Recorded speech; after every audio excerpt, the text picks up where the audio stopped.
Baik jemaat Tuhan semuanya, sambil kita berdoa, bisa kita berdoa seperti Sadrak, Mesak dan Abednego di atas api yang sangat panas itu, karena Tuhan yang menyertai, menjadi seperti tinggal di ruangan yang ber-AC.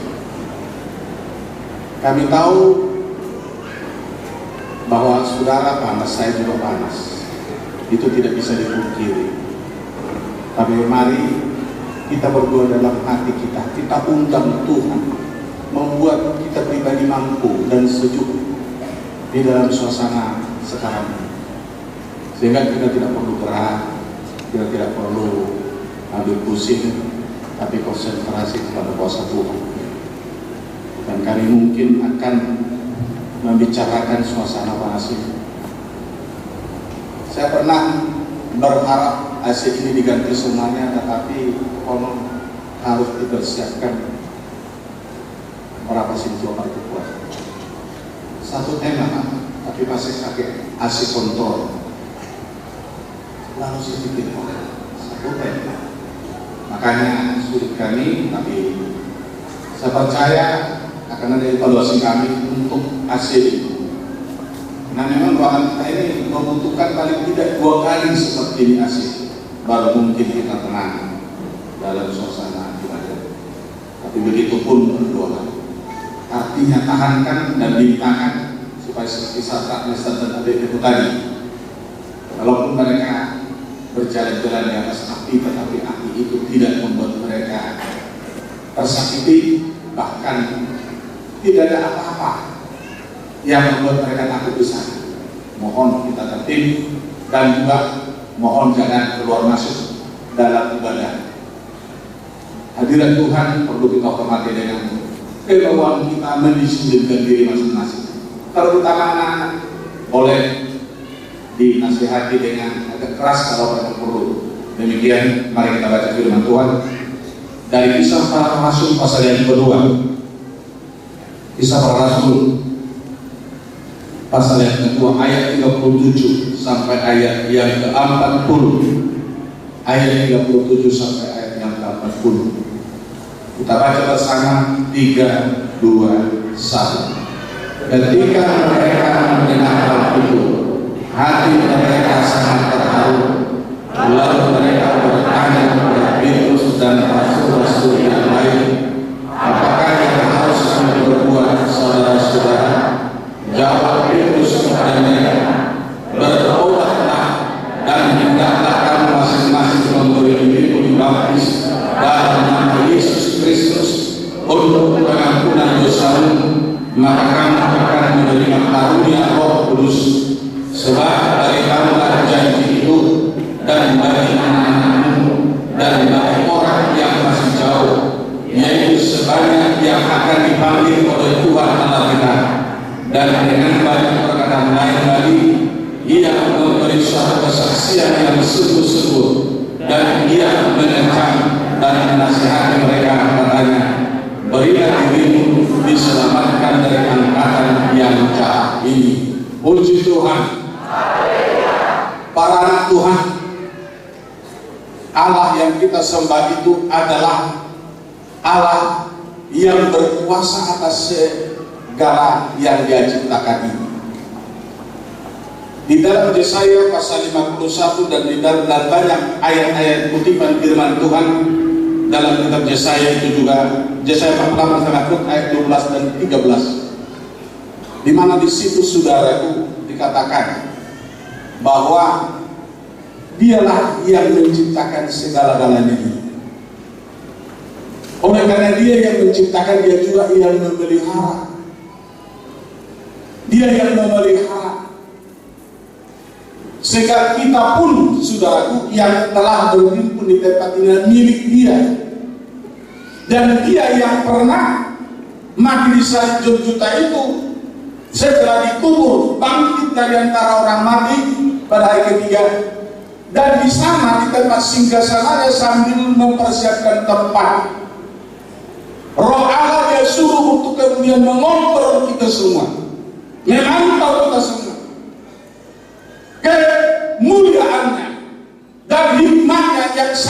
luar biasa, dapat memahami siapa kita semuanya.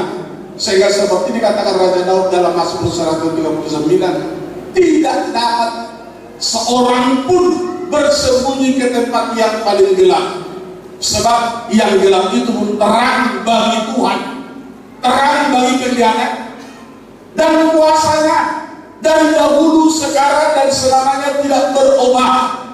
Kalau tadi ada bawa papahan dari Mesuji, kemudian di sini mereka ada gereja di GPDI di sana. Saudara, saya katakan kepada Anda, lihat itu Lazarus. Kalau Yesus berkata bangkit, maka dia bangkit. Itulah yang hadapan kita terus, bahwa bagi Tuhan semuanya mungkin. Dan dia Tuhan itu sekarang bekerja di antara orang yang terus percaya kepadanya. Makanya dikatakan dalam Yohanes 11 ayat 40, bukankah aku katakan kepadamu, kalau kau percaya, engkau akan melihat kemuliaan Allah. Iman yang di sini yang utama tentang bagaimana kita harus yakin bahwa kuasa Yesus tidak pernah berubah. Kalaupun ada penyakit begini, itu satu program Tuhan yang dibiarkan untuk mengajar kita untuk memahami kebenaran yang sebenarnya. Saya katakan kepada Anda, ada di sini anak marga purba. Seperti ini hari Minggu pada 16 September jam 9 pagi saya ditelepon oleh mamanya dan menangis dan berkata, "Opung, anakku sudah meninggal." Semua para tim medis sudah katakan harus dicabut ini semua peralatan, sebab anak ini segera dipindahkan ke ruang kamar mayat. Tapi saya berkata jangan dulu, sebab memang anak ini, orang atau ibu anak ini adalah seorang juga seorang perawat di rumah sakit Geraha. Saudara, sesama tim medis tentu saling menghargai, dibiarkan anak ini. Tapi siapa tahu pun anak ini boleh hidup lagi, seperti waktu saya di rumah sakit Apen 29 Mei 2002, di mana saya hidup lagi. Lalu saya katakan satu jawab, kalau engkau sekarang berkata kami akan tetap di Pentakosta, itu mungkin, karena memang kalaupun menerima mujizat Tuhan terkadang tidak serta-merta begitu setia. Lalu terbawa oleh suami nikah di gereja luar, lalu saudaraku, suami mempertahankan gerejanya tetapi istri tidak mau ke gereja, akhirnya mereka tidak ke gereja selama pernikahannya. Namun saat anak ini lahir, diumumkan di sini karena opungnya dari pihak Sondang ini berkata tidak mungkin kamu keluar dari Pentakosta, apalagi sudah begitu besar mujizat Tuhan kau terima. Lalu saudaraku, suaminya malah menelpon lagi, sebab suaminya lah yang keras menolak hal ke Pentakosta. Sambil menangis dia katakan, tolonglah Bu, anak kami ini diluarkan. Siapa tahu boleh lagi kembali hidup seperti istri mamanya yang dulu. Saya katakan, kalau engkau bertekad jadi Pentakosta itu mungkin. Lalu saudaraku, saya habis itu kami ke gereja karena jam 9 pagi, jam 10 tepat di sini masuk. Dalam melihat orang istri saya sudah tetap hidup ke handphonenya, walaupun di silent. Saya tahu SMS. Habis gereja sekitar jam 1 di telepon itu mamanya mama dari anak ini, dari yang punya anak ini, yaitu opungnya Bu. Bagaimana apa opung kita? Wah, sudah hidup lagi nak. Saudaraku, saya katakan kepada Bapak paham, bertekad engkau dibentuk di Pentakosta, barangkali ada kemungkinan. Bertekad engkau dibentuk di Pentakosta, barangkali ada. Saya bukan tidak aku gereja lain, tapi tergantung pendetanya ataupun organisasi yang sekarang. Bagaimana? Kuluskah pendetanya, setiap pendetanya merangkah mengajak kebenaran, berangkah membongkar dosa. Sebab tanpa dosa dibongkar, hadirat Tuhan tidak hadir. Makanya para pendeta gembala sidang yang tidak membongkar dosa dari pelayanannya, jangan harapkan ada hadirat Tuhan di sana. Kalaupun pengakuanmu berkata, wah di sini ada hadirat Tuhan.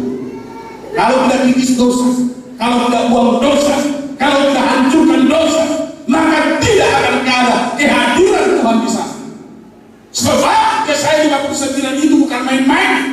Yang menjadi perintah bagimu dikatakan di situ bukan karena Tuhan tidak begitu cinta kepada jemaatnya ataupun bangsa Israel, tetapi telinganya begitu tebal seperti tidak mendengar suara jemaat Tuhan karena dosa, ataupun tangannya seperti terlalu pendek tidak sanggup menolong, itu karena dosa.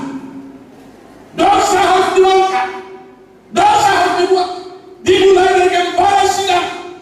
Makanya waktu kebaktian di Bantar Saksi saya katakan, para pendeta dari gembala sidang silakan yang mau berhati mulai hari ini supaya kembali merevisi kehidupannya, terserah dan tegaskan pengajaran, sampaikan firman Tuhan apa adanya supaya Tuhan hadir di tempat-tempat di mana kita sedang melakukan ibadah.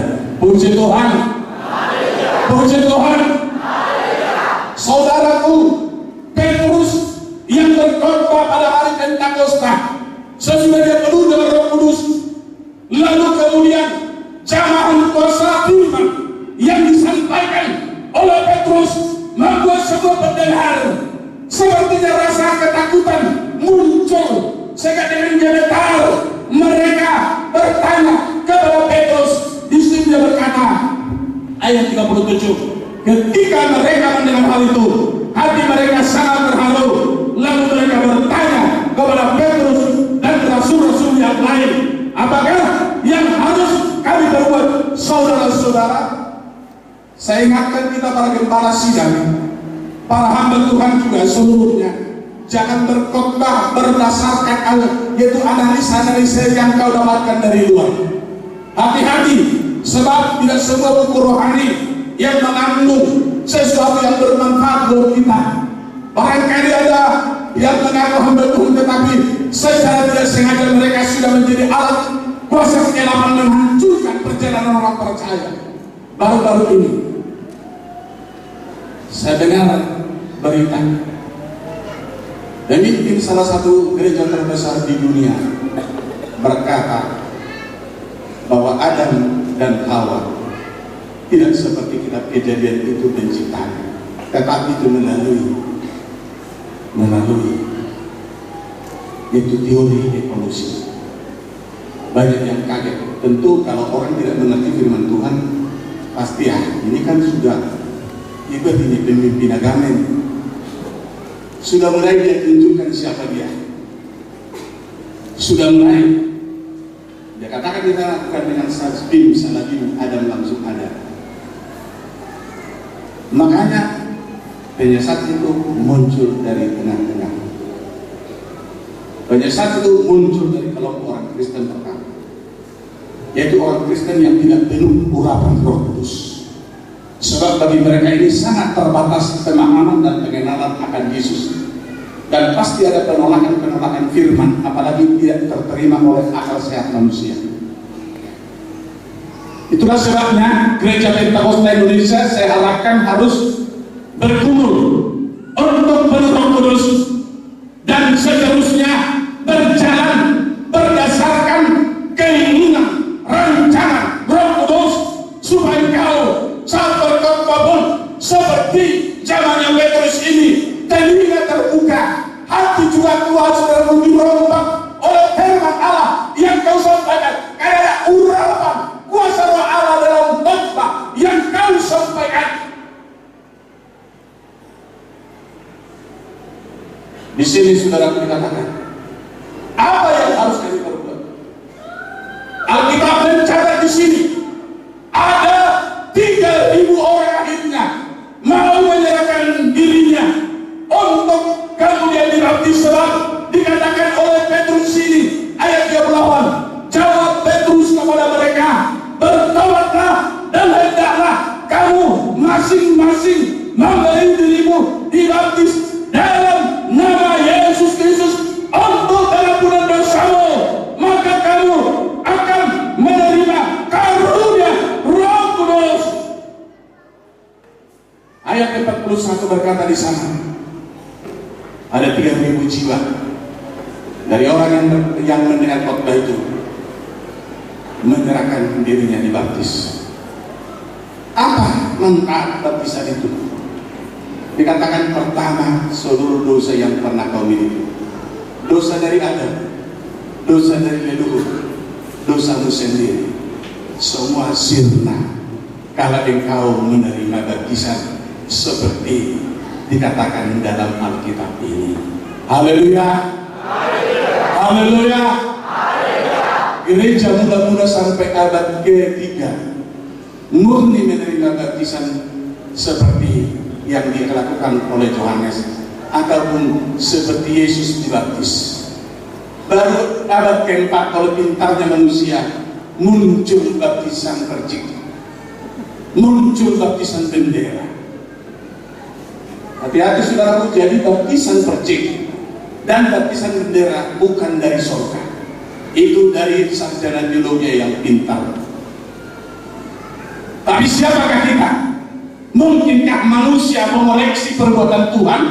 Sanggupkah manusia mengoreksi pekerjaan Tuhan, rencana Tuhan? Kalau mereka berkata sanggup, itu satu kebodohan besar. Sebab kita tahu siapakah manusia di hadapan Tuhan. Apakah dia bisa berhadapan dengan Tuhan dan sanggup menolak apa yang dikatakan oleh Tuhan, ataupun kemudian untuk merencanakan sesuatu, tetapi kalau Tuhan membatalkan, tidak bisa bertindak. Saudara dalam Tuhan, saya berharap kepada kita semua renungkan firman Tuhan di dalam Alkitab ini bahwa tidak ada dua baptisan, tetapi manfaat baptisan itu satu, disebut dosamu, kemudian diampuni semua sehingga kau menjadi manusia yang dikuduskan. Tetapi kemudian lanjutannya, engkau menjadi ciptaan baru atau disebut menjadi keturunan Abraham oleh Galatia 3 ayat 26 sampai 29. Disebut menjadi ciptaan baru dan kemudian disebut di sana menjadi keturunan Abraham. Keturunan Abraham berarti keturunan yang mendapat janji atas segala janji-janji Allah kepada Abraham.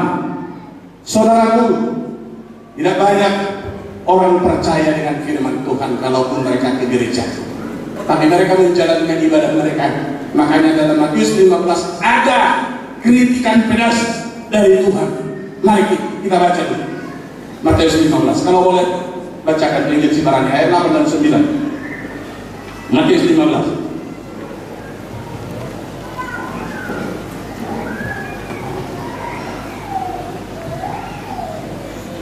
Bangsa ini memuliakan aku dengan bibirnya, padahal hatinya jauh daripadaku. Percuma mereka beribadah kepadaku, sedangkan ajaran yang mereka ajarkan ialah perintah manusia. Bangsa ini memuliakan aku dengan bibirnya, tapi hatinya jauh daripada. Betapapun ibadah itu disertai dengan berbagai banyak itu perlengkapan tata cara ibadah.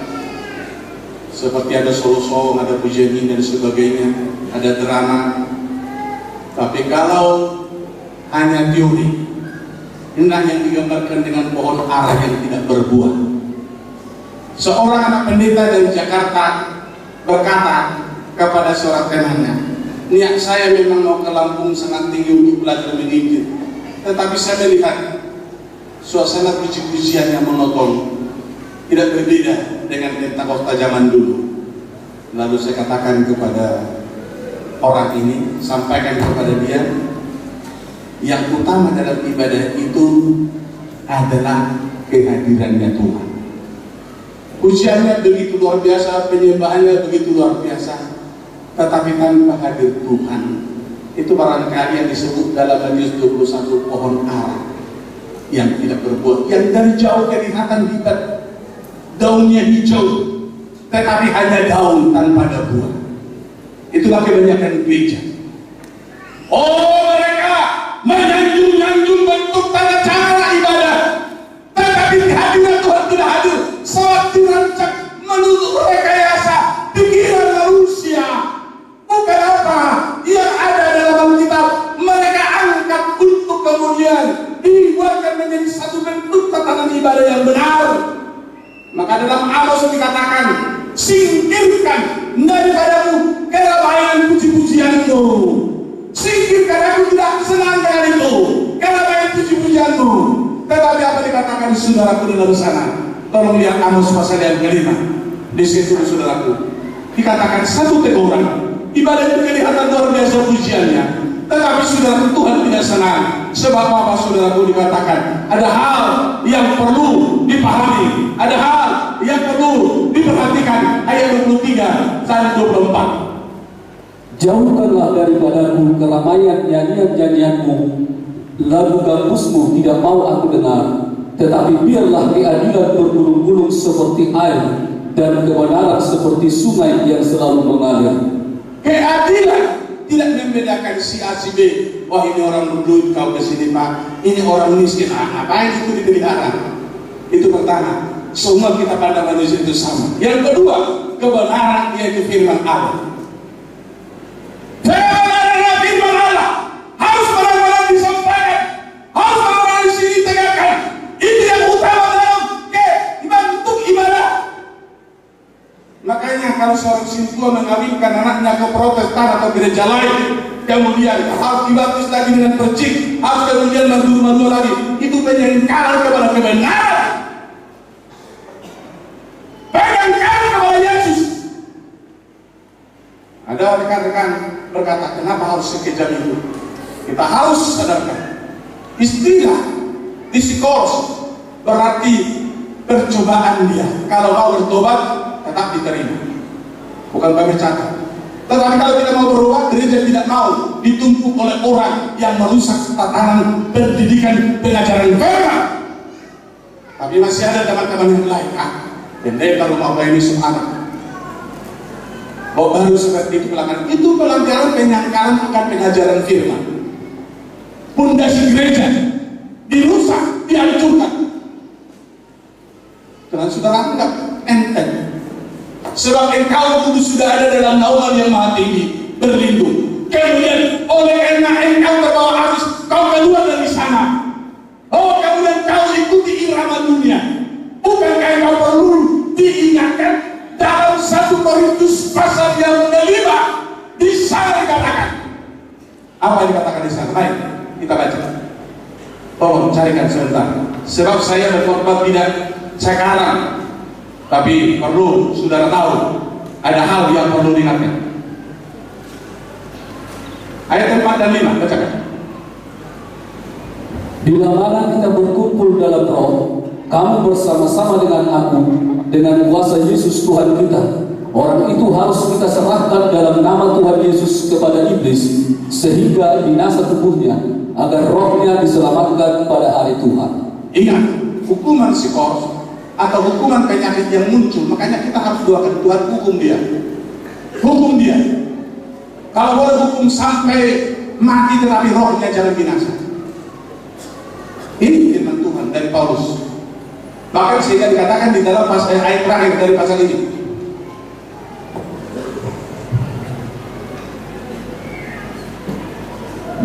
mereka yang berasal di luar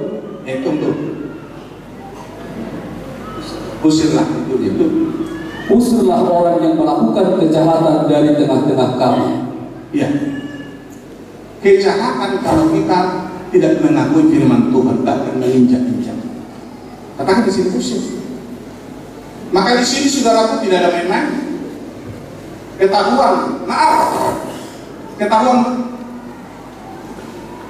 sudah seperti suami istri, padahal belum diberkati.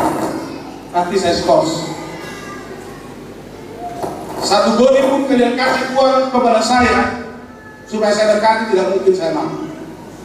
Karena saya tidak mau menyakiti hati Tuhan. Saya tegaskan sejak dahulu kala saya melayani di sini. Bukan tidak banyak orang yang menimang-nimang saya dengan ingin mempersembahkan banyak duit asal saya berkati keluarganya. Tapi saya tidak akan pernah dibutakan oleh persembahan untuk kemudian keluar dari hadirat Allah. Dengan itulah saya kemudian pembelaan Tuhan. Mulai kita sedikit saja beribadah, saya selalu dicoba. Wah, tolonglah, nanti mereka ini akan menjadi jemaat di sini. Bukan seperti itu cara Tuhan menambahkan jemaat. Ada cara Tuhan, ada perbuatan Tuhan yang ajaib untuk menarik jiwa kepadanya. Dia lagi menantikan Tuhan yang menambahkan jiwa kepada jemaatnya. Sebab itu urusan pekerjaan Tuhan, bukan urusan saya. Yang penting saya berkhotbah dengan benar, saya hidup dengan benar. Saudaraku dalam Tuhan, perhatikan kerasnya pengajaran, dan memang kita harus tegaskan firman supaya hadir Tuhan. Yang saya maksud, saudaraku, tidak banyak gereja yang pernah melihat orang mati hidup lagi.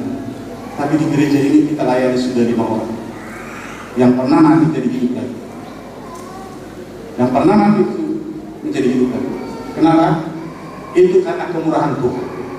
Tapi kemurahan itu terjadi karena kita mau belajar, kita mau berpindah mengikuti Tuhan seperti apa firman-Nya mengajak kita. Puji Tuhan, puji Tuhan.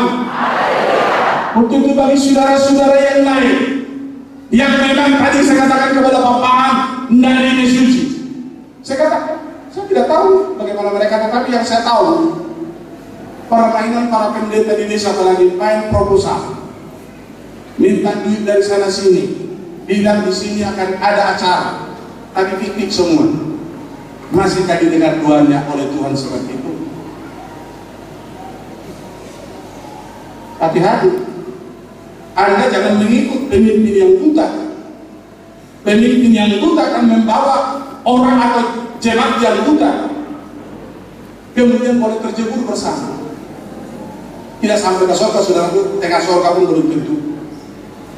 Oleh sebab itulah, saudaraku, saya meminta kepada kita kesadaran agar firman Allah jangan engkau pernah tolak, tetapi terima firman Tuhan apa adanya. Saya katakan demikian, saudaraku, kehidupanmu dikuduskan, kehidupanmu disempurnakan, hadirat Tuhan hadir nyata, bekerja luar biasa. Kami murah di KKR tanggal 4 dan 5 di Pulau Batam, ditelepon oleh seorang jemaat tim bahwa di sana ada nyonya rumah yang sudah 6 tahun tidak bisa jalan, tempat tidurnya terus ataupun di kursi roda. Sehingga saudaraku, tim berangkat ke sana. Puji Tuhan, setelah diberi firman Tuhan dan disuruh bertobat menerima Yesus, sementara orang ini dulu Buddha katanya, lalu diterangkan tentang Yesus, masih mungkin engkau boleh melihat ajaibnya sampai hari ini karena dia adalah Allah yang hidup, satu-satunya Allah yang hidup. Lalu saudaraku, sore harinya saya sudah melihat dia bisa berjalan.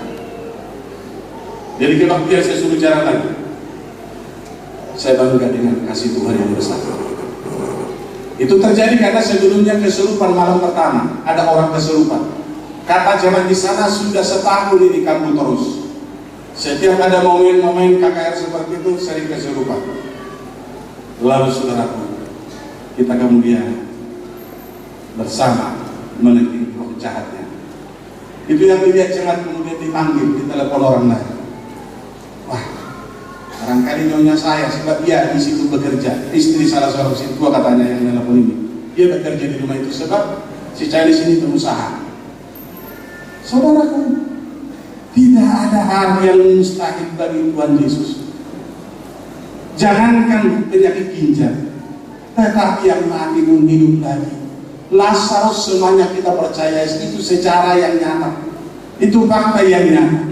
Oleh karena itu saudaraku, hari ini saya mohon kita harus belajar terus apa ada di dalam firman ini. Inilah kita aminkan, inilah kita kerjakan. Di dalam Alkitab dikatakan Efesus pasal 4. Kalau baca Efesus pasal 4.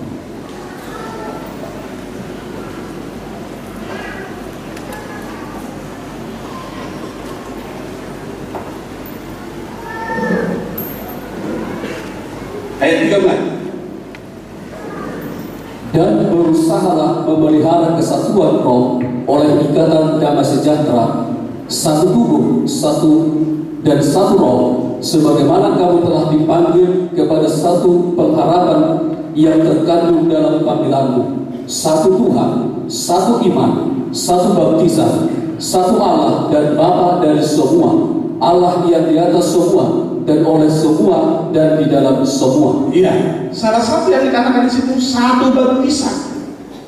Di dalam satu Allah, satu Roh, satu baptisan. Tidak disebut di sini berbagai baptisan atau lebih dari satu. Oleh sebab itu, kalaupun saudaraku orang memuji Allah tetapi lain dari apa dalam Alkitab ini, Tuhan tidak hadir di sana. Bahkan lebih tragis dikatakan dalam firman Tuhan, mereka yang menolak baptisan Yohanes dalam Lukas 7 ayat 29 ayat 30, mereka tidak pernah menerima pengampunan dosa. Mereka tidak pernah menerima pengampunan dosa. Tidak ada pengampunan dosa kepada, sebab mereka tidak percaya kepada cara Allah memanggil bertobat, cara Allah mendamaikan manusia kepada Allah. Maka rekan hamba Tuhan yang menganggap gereja itu di sana juga ada Tuhan, di sana juga, silakan. Tetapi saya tidak mau diombang-ambingkan oleh pendapat saudara. Alkitab menjadi patokan kita bersama. Seharusnya sedemikian. Sehingga saudaraku, betapapun nama seseorang hebat, tapi saya pikir kalau dia rusak firman Tuhan, saya tidak perlu menganggap dia seorang pelayan Tuhan. Bahkan dia adalah orang yang memperkasai orang untuk hidup dalam perlawanan kepada Tuhan. Di sini kita harus hati-hati. Kalau Allah telah menjadi musuhmu, hai rekan hamba Tuhan, karena engkau tidak setuju dengan firman Tuhan, engkau keberatan saksi situasi Laban daripada saksi kos, dari mana upahmu kalau engkau tidak bertobat? Terserah mau jadi apa Anda, terserah. Pengajaran ini hanya untuk orang yang mau, Pentakosta ini hanya untuk orang yang mau. Silakan pilih. Sebab toleransi kepada daging, toleransi kepada pikiran anak kematian. Di dalam Roma 8 ayat 8 berkata, bacakan satu ayat saja.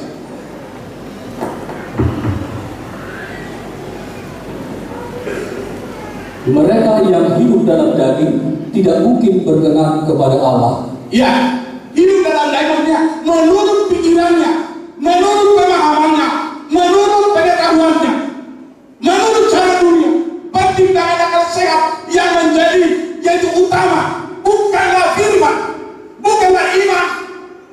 Sebab dikatakan saudaraku, tanpa iman dalam Ibrani 11 tidak mungkin orang berkenan kepada Allah. Tanpa iman tidak mungkin orang berkenan kepada Allah. Itulah sebabnya saat Abraham diminta dalam Kejadian 22 untuk mengkorbankan Ishak anaknya tunggal, dia bawa dengan senang hati. Sebab apa dikatakan?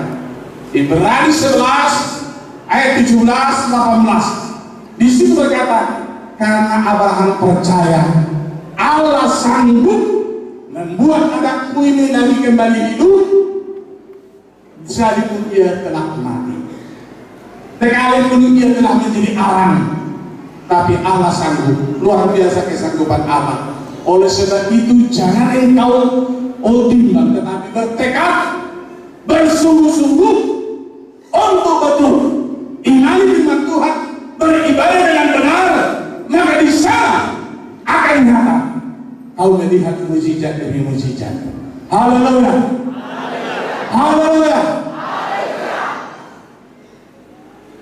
Atau ada anak yang pernah mati dan hidup di rumah sakit Al-Manuki di sini, tolong bawa ke depan. Jangan-jangan jangan luar kota nggak percaya. Anaknya si Purba, tolong bawa ke depan. Ada nggak anak itu di bawah sini? Mamanya ada. Sondang ngurusin orang, anakmu si apa namanya? Gabriel. Bawa ke depan. Bahwa anak Purba bukan anak muda, pergi minum nabu, terus pakai mulai buat. Emang gebur balik dan gebur si bagian semua orang. Bawa ke depan.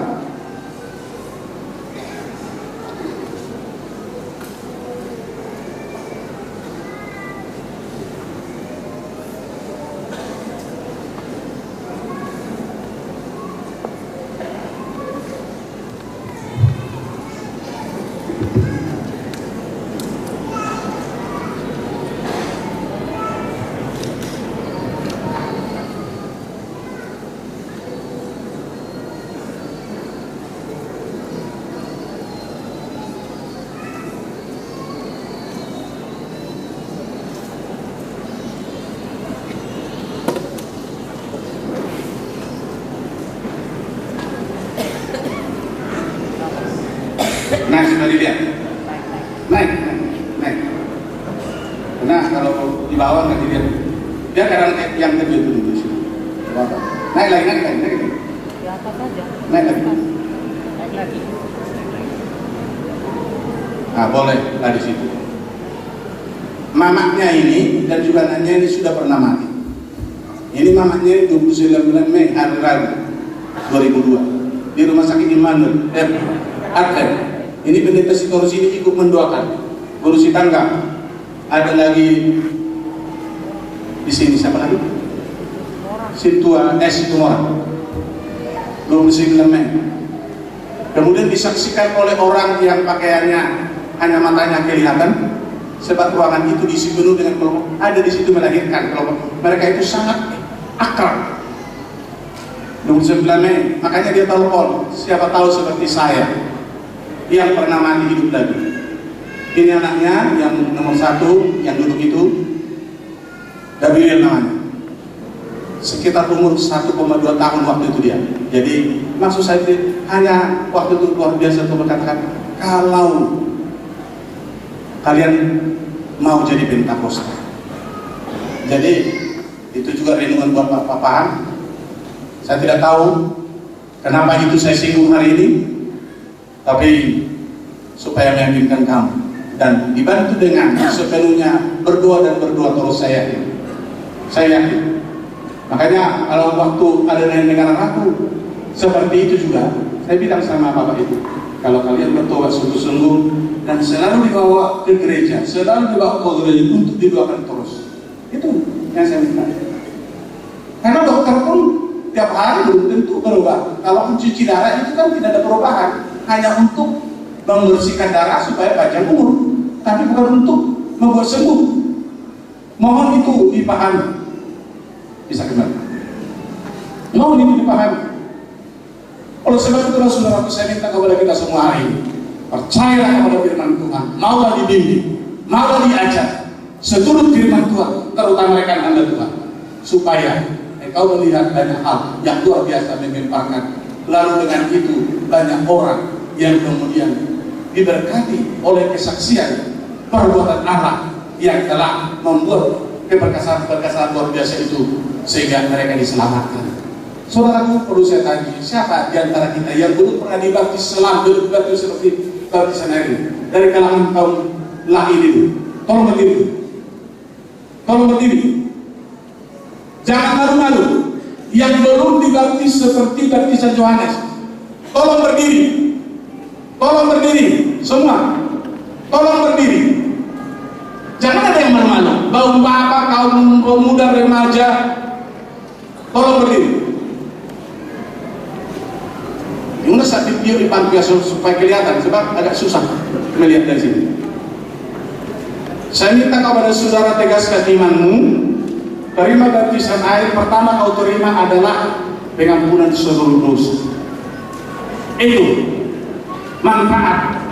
Ini yang kemudian kedua, engkau terdaftar menjadi keturunan yang akan mendapat berkat seperti janji Tuhan kepada Abraham. Berkat-berkat yang sangat luar biasa akan kau alami. Nah, silakan dulu. Dari kaum perempuan, tolong siapa yang belum dibaptis seperti baptisan yang ada dalam Alkitab ini? Bukan ganti